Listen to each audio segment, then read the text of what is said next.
Mic check 1 2 1 2. What's good, YouTube? It's your boy Tank be chopping, and I'm back with another haircut tutorial.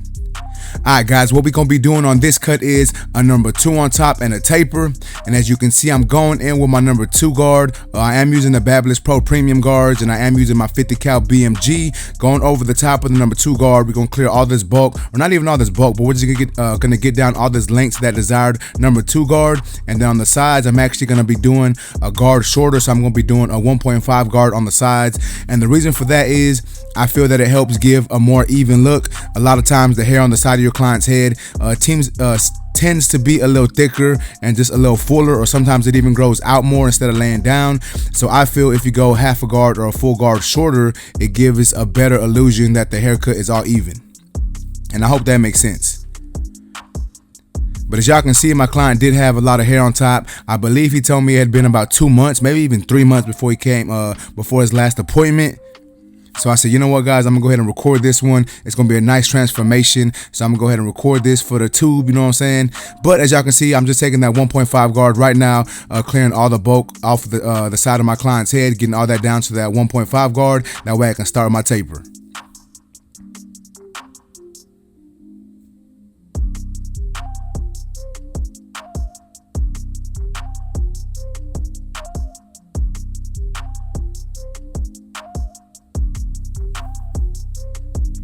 Alright, so now I'm going in with my Andes GTX Exos, and I'm setting in my bald guideline. As y'all can see, I'm going to be doing like a rainbow-like shape. And that's just because I do want to preserve some of that C-cup area. And now I'm lining up the back of my client's ear, well, behind my client's ear, you know, the nape area. And the reason why I'm doing this is I have the trimmers in my hand already, so I might as well attack this part of the haircut. Now, you don't have to do this now, but I like to do it because I feel that it makes my haircuts a little more efficient and a little quicker than normal. And now I'm gonna follow what I did with that trimmer with the shaver. Just get the taper down to to skin as short as we can get it. That way it can last a little longer. And now I'm going back in with my 50 cal BMGs, lever all the way open, following that same shape that I created, using a slight flick out motion towards the top of this section. And then I'm gonna fade this section down. So as you see me right there, as you saw me do right there, I just closed my lever halfway, and I'm coming halfway into this section, and then I'm gonna go notch by notch after that. So I'm gonna close my lever 1 notch, come right below that, and I'm gonna close my lever all the way and attack the bottom of this section. Now this may or may not get that bottom line completely out, and that's perfectly fine. If it doesn't, I can go back in with my trimmers, and if it does, then that's perfect. I really don't have to do nothing else. But now I'm going in with my number 1 guard, lever open. So this is basically the equivalent to using that 1.5 guard. Now I do believe that it's slightly shorter, so as you can see, it's not fading in 100%. But if I do some more flicking, you know what I'm saying, maybe some corner blending, it's gonna fade in a little better. But nonetheless, guys, I set in that guideline with the same shape, and then I'm gonna close my clipper all the way and start attacking the bottom of that section. And then after this, I'm gonna go in and detail. So I am using my 1/16 or my 0 guard, whatever you want to call it, lever all the way open, just cleaning up some of these discrepancies that I see. And I'm gonna adjust my lever, do some lever play as needed to make sure that this blend starts to come together. And then I am gonna touch the top of this taper with my 1.5 guard. I don't know if I'm doing it right now. Yeah, I'm doing it right now, as y'all can see. And the reason for that was obviously I saw some discrepancies, some dark areas that I wanted to tend to. Wanted to make sure that I cleaned up before I moved on.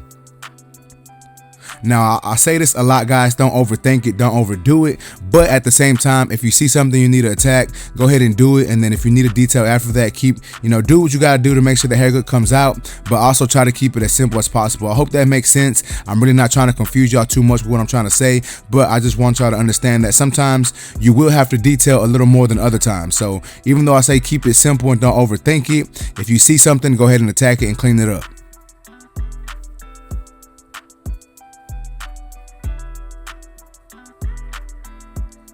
Alright, so now that I feel that this side of the taper is coming together, I'm gonna go ahead and start on my client's lineup. And y'all know how I do it, guys. I like to start off in the middle of my client's hairline, set in my initial guideline, and work my way over. And I'm gonna work my way all the way over until I get to that vertical bar.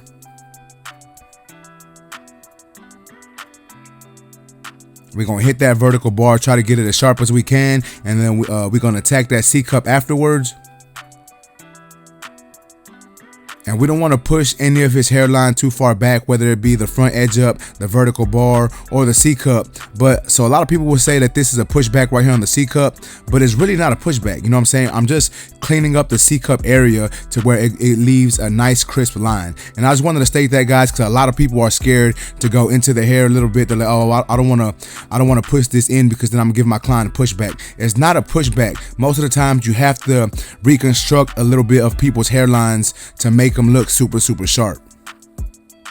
But nonetheless, guys, y'all know how your boy does it. After I line up my client, I like to go back in detail. So I'm just going back in with whatever guard I feel is necessary, using some lever play, just adjusting my lever as needed, using corner blending techniques. Just try to do what I got to do to make sure that this blend comes together. And as y'all can see, this blend is even looking even better than it previously did.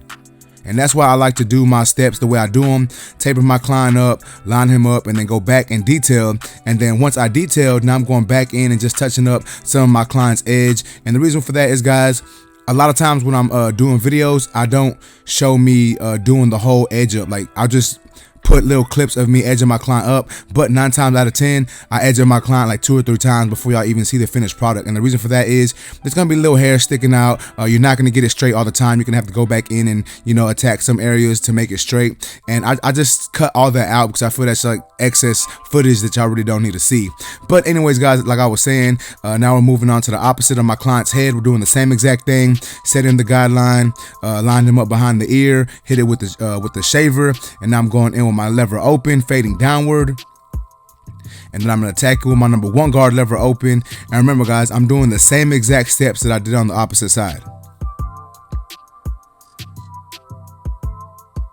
And even though I said, like I said earlier, guys, this is an easy to do haircut. It's a 2 on a taper. It's obvious. It's actually one of my favorite haircuts to do. And I know y'all probably thinking like, why is it your favorite haircut? That's a super easy haircut. Well, I like doing it because a lot of 2 on tapers, people don't really take the time to make them look super nice. And I feel that a 2 it's a short, you know, it's a short number on top. But if it's done properly, you can make that taper really pop and make them lines super sharp. And I like doing it. For 1, like I said, it's an easy haircut to do. And then for 2, I just think it looks good when it's done properly. And that's just my opinion, you know what I'm saying? But with that being said, as y'all can see, your boy's going in and detailing my client as needed, using some lever play, some corner blending, just trying to get this taper to come together.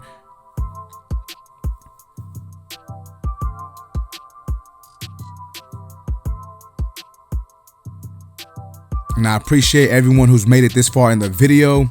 I appreciate y'all for rocking with your boy. Anyone who's watching this content, I greatly appreciate it, guys. Now I'm going in, and what I'm doing here is I'm finishing up my client's lineup. So I'm starting off where I finished, or not where I finished, but I'm starting off in the middle, and then I'm working my way over it. And as y'all can see, this is what I was talking about. As y'all can see here, it's not the straightest edge up, right? But I go back in and I fix all that. I just don't put a lot of it in the video because I feel like it's just excess footage, you know what I'm saying? I just try to give y'all the bulk of what needs to be seen so y'all can understand what's going on. All right, so now we're hitting that C cup, trying to get that C cup nice and sharp.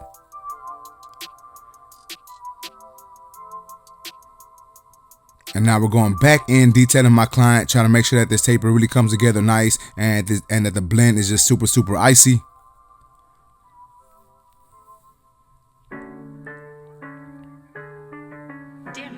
And once again, guys, y'all can see this blend is coming together. As y'all can see, I did keep some of the keep it dark in the front area, like towards his vertical bar, but I am going in with these enhancements, guys. I am using No Drip from 245, and the reason why I'm doing these enhancements is I want to make everything look stronger and sharper.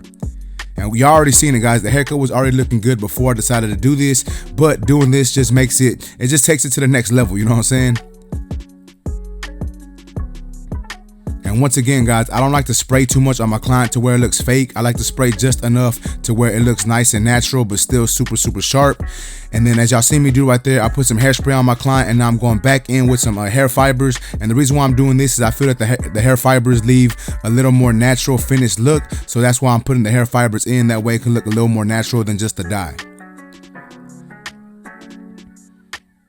And then I did decide to take this one more level up, you know what I'm saying? So I'm using that white pencil, and this is gonna create an ash line effect, really just give more contrast between the hairline and the skin.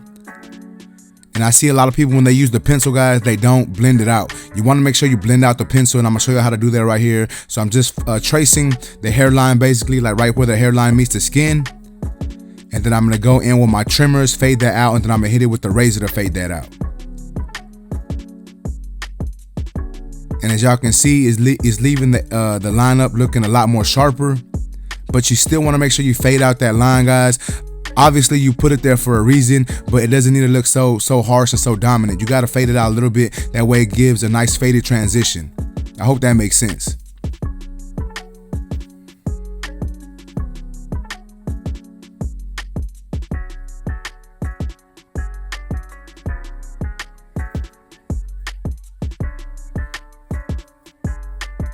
Alright, so now that that is done, I'm finishing off by going in with the razor, doing some razor work to my client. Make sure that these lines are super sharp, and finishing fading off this chalk line that I created with that pencil.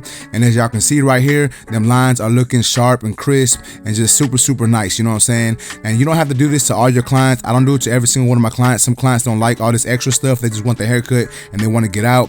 But when I have time, or when I feel that my clients want that extra look, I like to do it, and it makes my clients feel good. It makes them look good. So you gotta do what you gotta do to please your client. You know what I'm saying? And I like to just go the extra mile for my clients and make sure that they look good coming out of the chair. Damn it, Tito. Another one? Alright, guys, but check it out. This is how my boy came into the shop looking. Like I said earlier, guys, he had said it had been about 2 or 3 months or so, and this is the finished product. Y'all let me know what y'all think about this haircut in the comment section. If y'all like this video, please make sure to smash that like button. Also, if you're new to my channel, make sure and subscribe one time for your boy.